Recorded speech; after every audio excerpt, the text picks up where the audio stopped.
Hi, I am Kedger on two wheels and today we'll be reviewing the KTM 390 Adventure.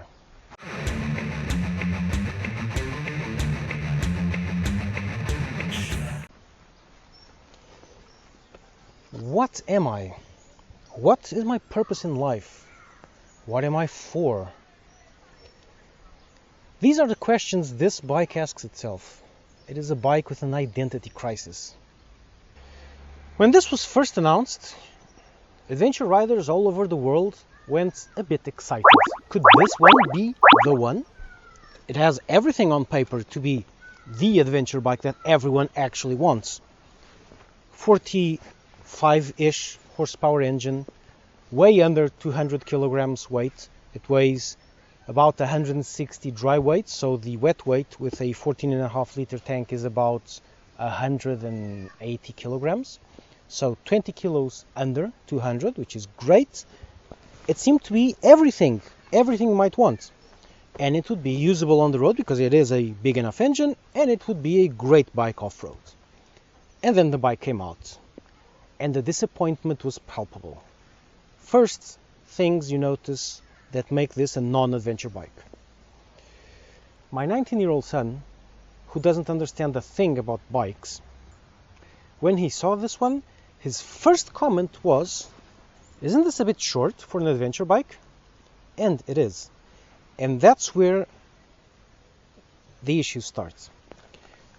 The wheels are alloys, not spokes. So any serious off-road will ruin your ride because you'll deform the rim, you'll deflate your tire, and you'll get stuck. Ground clearance is close to non-existent. Seriously. There isn't one. So this looks like, after all, and yet another pretend adventure bike. It looks the part, but it doesn't do the part, because it's got alloy wheels and a low ground clearance, so you can't really take it off-road. But then again, on the other hand, KTM made this bike have an identity crisis, because even with it being clearly designed to be a road machine that pretends to be an adventure bike, KTM gave it some really good mixed on and off-road tires, Bridgestone TKC 70s, which are really good on-road and off-road, so mixed tires, and it gave it a sump protection, and then made it out of plastic, and then put some metal reinforcements in a few places, and then gave it a foldable gear lever and adventure foot pegs, but then tilted the adventure foot pegs forwards and gave it a white handlebar, but then put the handlebar too low for a more comfortable street riding position.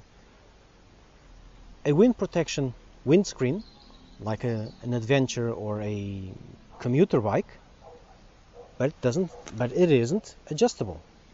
But it does have a little place to put your GPS on, a mount for the GPS, and it has a standard 12-volt charger.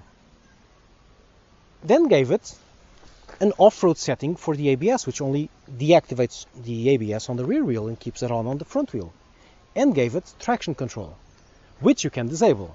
So it's trying to do the best of both worlds, which makes it almost work on both worlds, which is weird. And that's not all the weirdness there is. This is a KTM machine, and it looks apart. Look at it. It's gorgeous. LEDs everywhere. The seat is super high quality. These fairings are a work of art. The fuel cover is absolutely beautiful and beautifully machined, and a fantastically beautiful finish. The whole bike looks absolutely gorgeous. But it is made in India, and there are details here that show that it is made in India, and is also made to cost 7,000 euros, which is the exact same, or nearly the exact same, as the competition's Honda CB500X. So it needs to cut some corners, and to achieve all this prettiness, you have all of these fantastically built components, and then you look at the exhaust, and it looks like a joke. This exhaust is absolutely hideous, and it seems, I don't know, poorly finished. It seriously is not the same build quality as the top half of the bike. These screws holding the engine together look like little miniatures, and they really look very cheap, especially if you compare these screws with these other screws, which are just 10 centimeters away, which look 10 times better. So you see that this is built in India, not in Europe, but some components are absolutely gorgeous. So there's some weirdness here. It's great looking, but then there are some details which are frankly disappointing, and I just cannot get over this exhaust. If you buy this one, you have to change this exhaust because it is absolutely hideous. It looks like a miniature or one of those fake Akaproviches you buy from eBay for like 10 bucks. Seriously, KTM, fix that. Like, do a recall and fix that. It's bad. Okay. The front foot pegs are proper adventure foot pegs, from which you can even remove the rubber part, and they have their spikes. It's a bike with an identity crisis. It does not know if it's a luxury bike or not. It does not know if it's a road bike or an adventure bike, and it's kind of in between all of them. Road-wise, it goes great. It actually works pretty well on the roads. However, they are clearly not 100% road tires, and if you do it at max, you start feeling that. Even so, I am impressed. I'm pretty comfortable. This is surprisingly precise. This road does bring the best on all bikes. Okay, that's true. Any bike is fun here. So I'm looking at line precision, if it wobbles. And surprisingly, it's very little for such a light bike and such a bike that wants to do off-road. This does not really wobble all that much. It's not on rails like some other bikes are, but it's not bad actually. I would say from this that it leans more heavily towards road than off-road. So a good part of that good performance on road is due to this fantastically set suspension. It would not look weird on a bigger bike, and I think this is actually from a bigger bike. It is fully adjustable compression and rebound, which is something the competition does not do.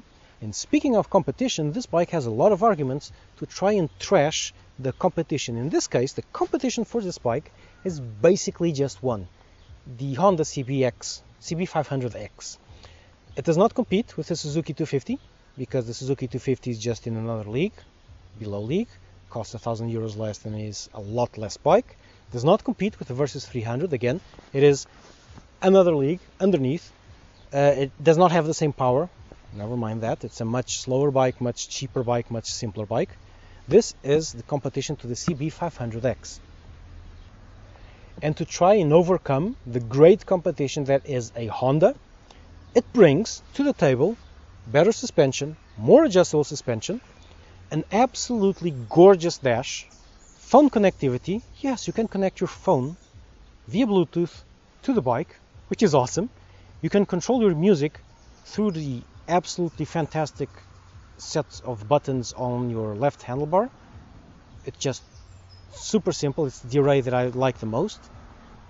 It brings 20 kilos less to the table. Again, KTM only gave us the dry weight, which is 157 if I recall correctly, plus around 15 for the tank and then another 2 for the various oils, and this is about 20 kilos less, or 25 kilos less, 20 to 25 kilos less than the CB500. And 20 kilos is a lot of money to invest on a bike to make it lighter. On the other hand, off-road going,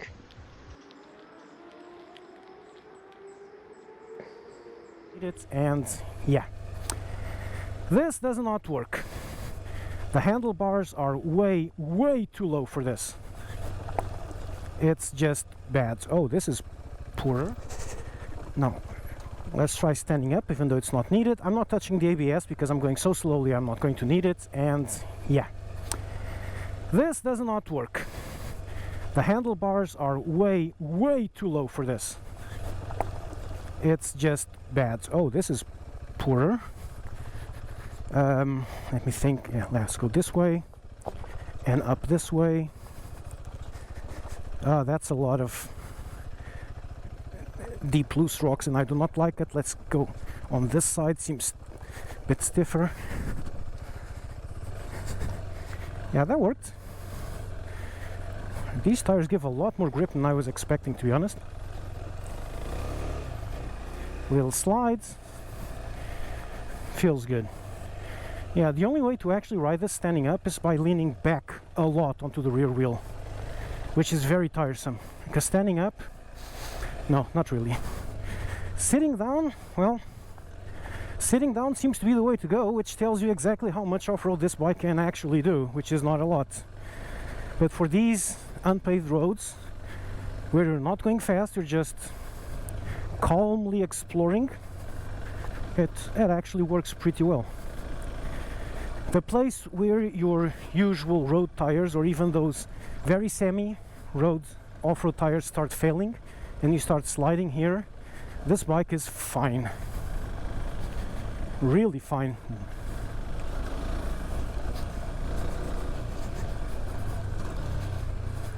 This is where it starts not getting fine. I'm not sure if it's going to bump the bottom. It did not.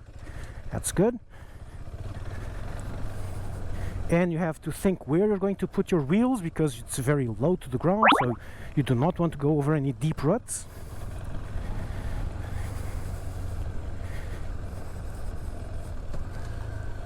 And you also do not have a lot of power, so never mind second gear. Let's go in first, at least climbing.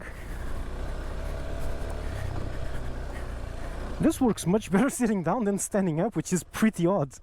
Well, at this speed everything goes well sitting down, to be honest. And this is basically sand. Whoa, that's very, very loose. But yeah, it works. It actually works surprisingly well. I was not expecting this. The suspension is better, even for off-road, than the CB500 in the competition. So this is basically a pretend adventure bike that is really, really pretending. It is trying to trick you into thinking this is an adventure bike. But it isn't. This is an excellent road bike, an excellent in-town runabout, an excellent commuter, cheap and economical. And it can also do this kind of off-roads. The unpaved, the occasional unpaved roads. Nothing more extreme. And on that occasional off-road, the occasional unpaved road, mostly because of these fantastic tires, it actually works way better than you'd expect. But this is, despite all the window dressing, despite everything, this is still basically a road bike in a drag. All in all, I had a relatively negative impact with the specs on this bike. It was a bit disappointing at first, seeing that it was not a real adventure bike, it was just yet another pretend adventure bike, in this case a small one. But after riding it for a couple of days, I actually fell in love with it. It manages to do both the road part and the off-road part equally well, which is quite impressive. You will be well served with it, doing road and off-road, as long as you understand its limitations. Do not try to make it what it is not. Is it a good buy? For this low price, again, just 7,000 euros, and such an economical bike, this will do something like 3.5 liters to 100 kilometers, 4 if you push it a bit, 4.5 if you push it a lot. And with this insane level of gear, of equipment, you really cannot go wrong with this one.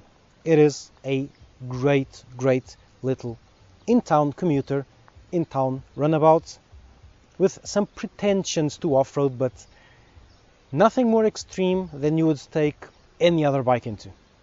It'll just do whatever any other bike can do, only a bit more comfortable. It is not an adventure bike, it is a road bike in a drag. So that's it. Cage out.